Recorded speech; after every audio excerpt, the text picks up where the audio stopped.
It's been 8 weeks since the Oceangate sub imploded at the bottom of the Atlantic Ocean, and the real story is way weirder than you think. Because on June 18th, 2023, the Titan submersible carrying Hamish Harding, Stockton Rush, Shahzada, and Suleiman Dawood, and P.H. Nargile descended to the remains of the Titanic in this. And this thing was made out of steel end caps that were glued to a carbon fiber hull, something that is never supposed to be done with deep sea submersibles.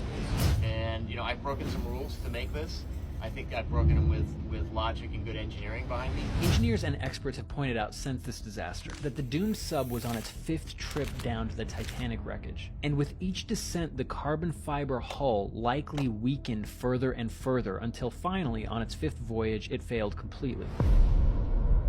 And that weakening likely began at the points where the carbon fiber hull had been glued to the steel end caps. And all of this happened because Stockton Rush, the founder of Oceangate and the designer of the Titan, cut corners to reduce costs and to pose as a technological innovator. Because the weird thing about all of this is the technology to descend to that depth and beyond exists, and it's already been perfected. Because here's the thing, the Titanic wreckage is 2.5 miles beneath the ocean's surface. But submersibles have made it much deeper safely.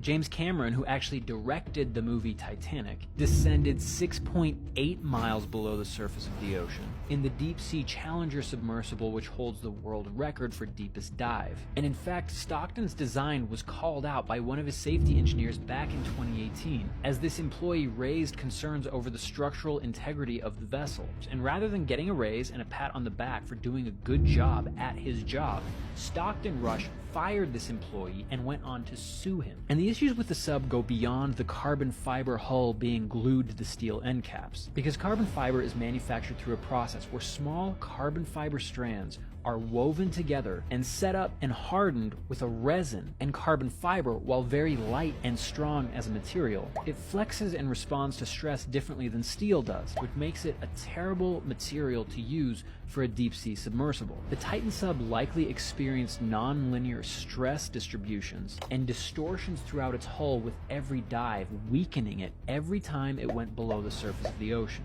Now, the crazy thing about this is Stockton Rush was aware of this. So aware, in fact, that within the structure of the hull, he installed an RTM, or real-time monitoring system, that would issue an alert if it sensed that the hull was under significant stress. And that's exactly what we think happened with the Titan sub, and this is how it all played out. We have unconfirmed leaked logs from the mothership, the Polar Prince, and the Titan on its doomed voyage. The Titan had been descending normally for 96 minutes when the first issues began to arise. At 9:28:16, the Titan says, "We're noting an alarm from the RTM, the real-time monitoring system that Stockton Rush had installed in the hull, reducing velocity descent depth to 3,433 meters. At this point, they're 1.2 miles beneath the surface of the ocean. For perspective, this 1/12th scale model of the sub that I 3D printed, if this represents the actual size of the Titan, and this drone represents the mothership, the Polar Prince,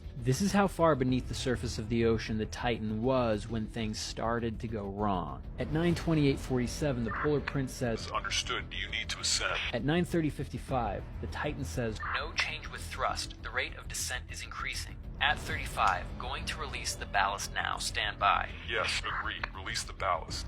At 9:32:12, the Titan responds, "No improvement. Preparing to jettison the frame." Affirmative. Update when able. RTM indicator status? Frame jettisoned. Multiple attempts needed, but starting the ascent now. So while the Titan was down there, it seems like there were multiple initial attempts to release the ballasts and the frame that failed, and this is confusing when we read the logs, and the Polar Prince also seemed confused by this detail in communication. And we can see this in the logs. The Polar Prince says, "Multiple attempts. What's your status? RTM indicators? Depth? Update, please, when able." At 9:38:44, again, Polar Prince, "Can you identify source? RTM indicator status." The Titan has been silent for over 4 minutes at this point. And then finally, they respond. At 9:40:12, the Titan says negative.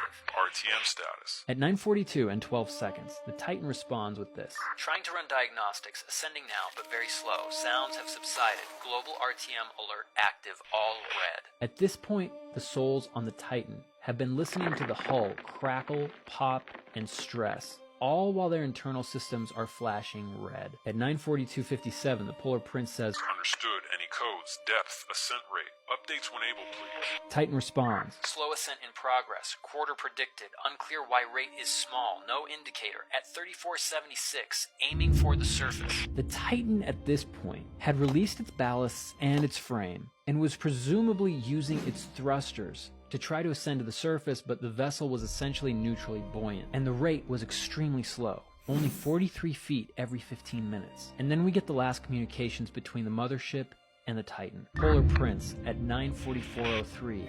We're talking it over with the engineer. Stand by. Depth and status, please. What's the wattage on upwards thrust? Titan at 9:46:37. Its final transmission. Reading red on the A power bus. I switched to B at 3457 meters. More sounds aft. The Titan indicates that there are more noises coming from the failing hull. And that's the last communication that we have from the Titan, because in the 20 minutes that spanned during this communication period, the Titan had only risen 23 meters, or 75 feet towards the surface. And they'd been using their thrusters to make that ascent, consuming power that wasn't designed to be used to drive to the surface, because releasing the ballast and releasing the frame hadn't worked. And those thrusters eventually drained all power from the vessel, where experts think the sub finally went totally dark before pitching forward, throwing all crew members towards the front porthole section of the sub as it entered a freefall dive for over 900 meters, or a half mile before it finally imploded. Now here's where things get really crazy. First is what happened to the crew. They were conscious during this entire freefall, and they endured a half-mile freefall descent into the depths of the Atlantic Ocean in the pitch black, all the while hearing cracks and failing within the carbon fiber hull. So for over a minute, the crew was experiencing pure terror as they descended to what they knew would be their doom. And then nothing. Because of the depth that the Titan was at, experts and physicists have said that the crew members, in fractions of a second, went from being in a state of biology to being in a state of physics, meaning that their bodies in a fraction of a second were literally reduced to particulate matter, because the pressure at that depth would have literally vaporized any biological elements within the hull capsule in milliseconds. But the really strange thing about the whole Titan story is that both the Navy and the Coast Guard picked up the sound of the implosion on their underwater monitoring devices, and they were able to communicate with the Polar Prince directly. So all of the decision makers surrounding this disaster knew as soon as the sub had imploded that all 5 members on board and the sub were lost. Yet the Coast Guard and the United States government allowed the media, or maybe worked with the media, to run with this wild narrative that had the entire world glued to their seats, which was this premise that there were 5 men trapped at the bottom of the Atlantic in a submersible running out of oxygen who needed to be rescued. And rescue efforts were deployed. Millions of dollars in resources and funds were expended searching for and trying to save a crew that had already been confirmed as lost. Everyone involved with that rescue operation at the top knew those people were gone. And the question that still remains to be answered is why? So what do you think? This video shows what happens to the human body during an implosion. Human bodies are used to approximately 1 atmosphere of pressure. However, on board the Titan submersible, the human body was exposed to 400 atmospheres of pressure during the implosion. During an implosion, the pressure inside the submersible compresses the air, causing it to heat up to about the temperature of the sun, 10,000 degrees Fahrenheit. First, they would have been cremated, and then emulsified. The bodies of the 5 men were likely reduced to a gel, which would have been ejected out of the seams of the crushed sub at a high velocity. A submarine implosion also expels a massive amount of energy, which could harm the marine life around it. The debris of the vessel can also cause long-lasting harm to the environment. An implosion is vastly different from an explosion. An explosion occurs when something bursts out due to too much pressure inside. However, an implosion occurs when the pressure outside causes an object to collapse inward. New video describing exactly what happened with animation of the Titan sub imploding has taken over YouTube. This video from AI Telly has gotten 11 million views in just under 2 weeks and is describing exactly what has happened to the Titan. Fair warning, the video we are about to watch is pretty graphic when you think about the people that were on the Titan, but this is a super informative video that I think we should see a little bit of. You got grab on the bottom. Wow. Awesome. That is awesome. It's funny, you can just see the anchor chain curve just as we got down. Look at that. That's ridiculous. It's coming where I sleep. throwing keyboard. You spiking something back there?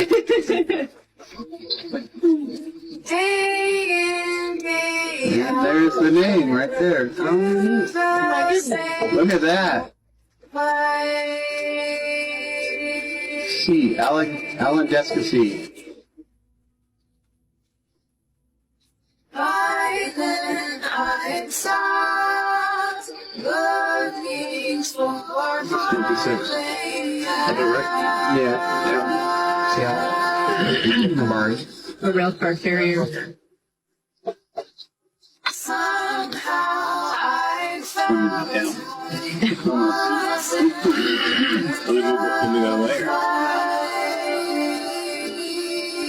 It's a little different here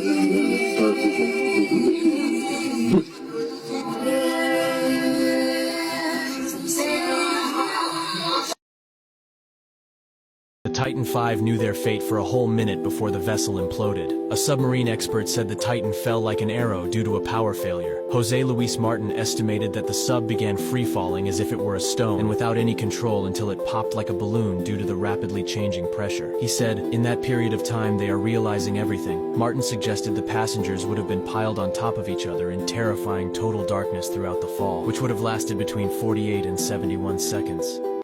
Titan V knew their fate. 3, 2, 1.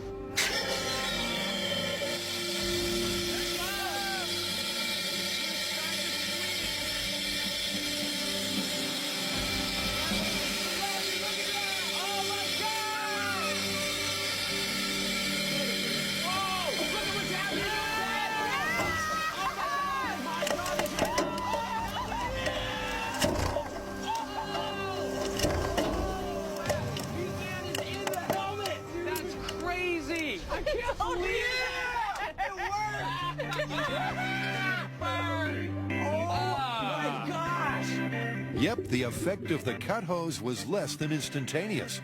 But once the air pressure was exhausted, physics took over, and the drastic pressure differential pushed Meat Man into his helmet, exactly as the myth predicted. I don't even think we need to bring him up. No. Just leave him down there. Wow. Look at that. Thought that was Look gonna at those happen. cycles.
Human remains have been found. A few days ago, debris from the Titan sub implosion was found on the floor of the North Atlantic Ocean, 12,500 feet deep, sitting right next to the wreckage of the Titanic. The Coast Guard has been removing that debris and bringing it back to land. Well, it turns out that there were actually human remains found in that debris. They're sending the remains off for testing to determine, who it is, what it is. It's reported that so far they have recovered 5 major pieces of the sub, including the porthole, which no longer had the window in it. That part is so creepy to me. Just picture the window getting sucked out. Human remains Human remains were found on the Titan submarine and the implosion didn't happen like we think it did. News is just coming out from investigators suggesting that at some point while the Titan was descending, there was a leak on the submarine causing it to implode. This leak might have been anywhere on the Titan and it would cause the carbon fiber body to disintegrate. Investigators are also claiming that the warning system that was supposed to warn the passengers if there was a hull breach or damage to the submarine might have failed. Because if it had worked as intended, the passengers would have been warned to get back to the surface before it was too late. The human remains from the submarine are dismembered completely, so there's no bodies found. And the human remains were found within the wreckage of the Titan submersible mixed with debris. The depth of the Titan before it had imploded was equal to the weight of the Eiffel Tower. And if the submarine was bound to implode, the warnings would have been going off before it had imploded, but they didn't work. The submersible also didn't implode, bending inwards. But instead, the hull of the submarine was fragmented into cracked pieces. Because of how thick the hull of the submarine was, this might mean the passengers could see what was happening with the submarine and the implosion before it had happened for a slight moment. This is what happened to the Titan submersible.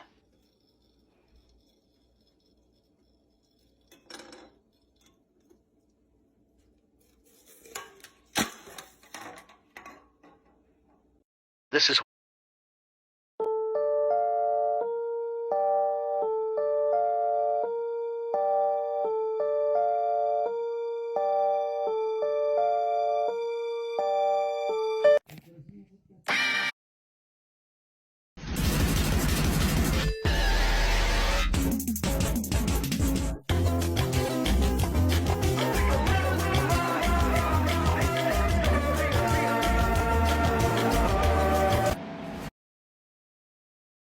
Michael, don't leave me here. Michael, help me.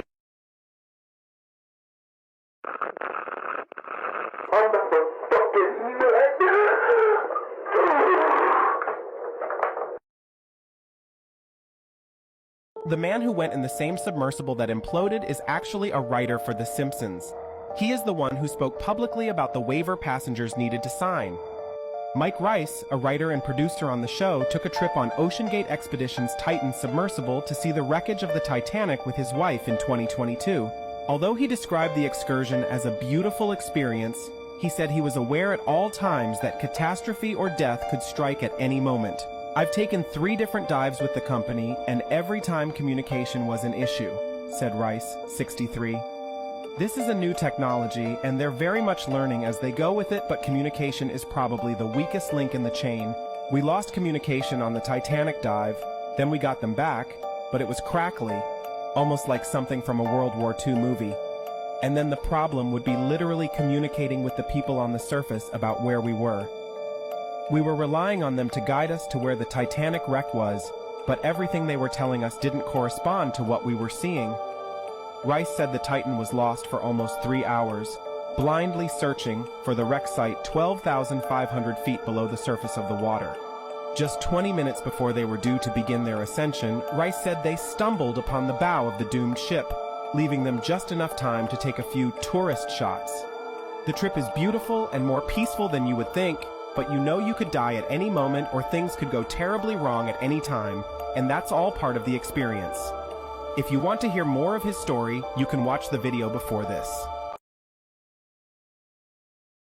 Look carefully at this video. You can see around the window the water penetrate and begins to drip consistently in one of his last expeditions. The submersible was announcing its deterioration that ultimately brought this tragedy. Right up close to the stern, right? Oh, look at that piece just fell right on. Yeah, that big piece just came off. Can I zoom back in for here for a minute? Yes. It's a porthole?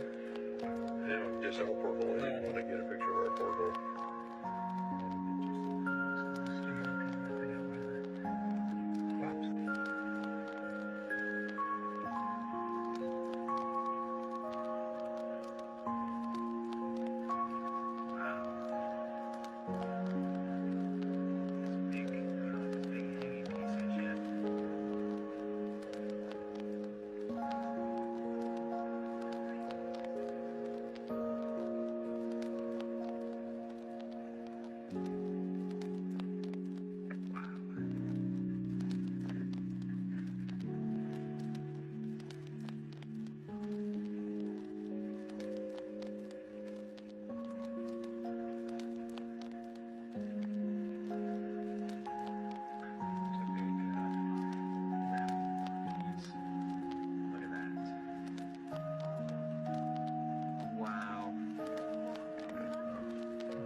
Footage from inside of the Titan submersible that just imploded a few days ago has been posted on YouTube. YouTuber Dally MYD, who's a YouTuber with almost 14 million subscribers, was given the opportunity to take a dive in the Titan down to the Titanic, the same ship that just imploded a few days ago. From the beginning of the trip, he noted all the issues as far as the conditions and malfunctioning on the sub. Now, let me preface this all by saying he was a part of Mission 3, not Mission 5, which was the team that imploded a few days ago. I highly suggest you guys watch this video as it does document some of the conditions of the ship for the past 9 days from when they left the dock until they got to above the Titanic wreck. From the beginning of his trip, the Titan was already experiencing malfunctions. During a test drive while they were still near the coast, the Titan was already having issues. One of the 2 computer systems went down and they had to abort the first test dive just right off the coast. The sub was worked on every night leading up to the dive as the continuous issues persisted. I know hindsight's 20/20, but if there were this many issues leading up to the takeoff, I would have taken myself out of the running and insisted that I not go. During the last test dive to just 3,000 feet is where they called off the trip entirely. The group did not even leave the platform as the issues from the Titan continued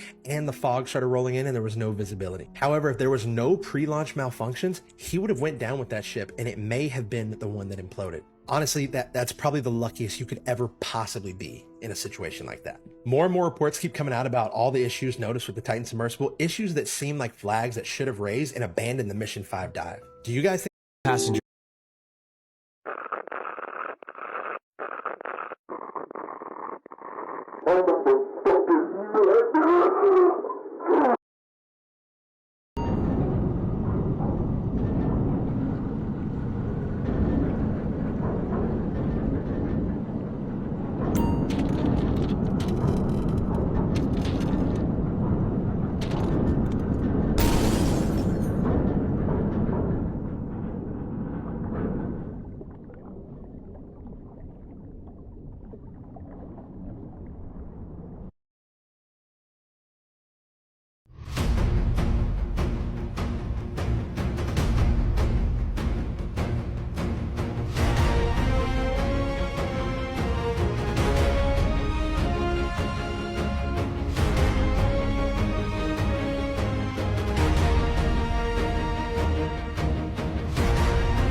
This is dumb. This whole thing is just super dumb. I'm not saying that to be insensitive or funny, but it's not my fault that this whole thing is just